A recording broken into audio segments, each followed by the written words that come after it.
Everyone, আজকে আমার দুপুরে রান্না। প্রথমে আমি পেঁয়াজ, আদা, রসুন, জিরা ফোড়ন দিয়ে ভালো করে মশলা দিয়ে কষিয়ে নিলাম। এরপর আমি মেটেগুলো ছেড়ে দিব। আজকে মেটেটা ভালো করে কষিয়ে সাথে আলু দিয়ে দিলাম, একটু ঢাকা দিয়ে দিব। কষানো হয়ে গেলে অল্প পরিমাণ ঝোল দিব, গরম মশলা দিয়ে ঝোল দেব।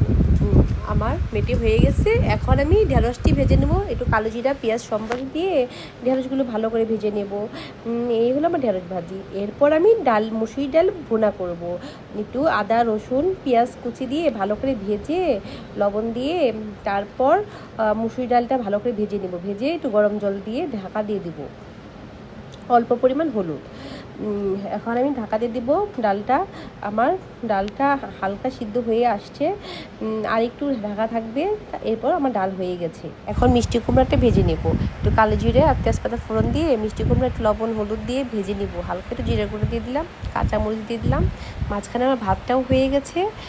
একটু ঢাকা দিয়ে দিলাম। মিষ্টি কুমড়া ভাজাও হয়ে গেছে। এই ছিল আজকে দুপুরের মেনু। আপনারা কে কী খেলেন দুপুরে তা কিন্তু কমেন্টে জানাবেন বন্ধুরা।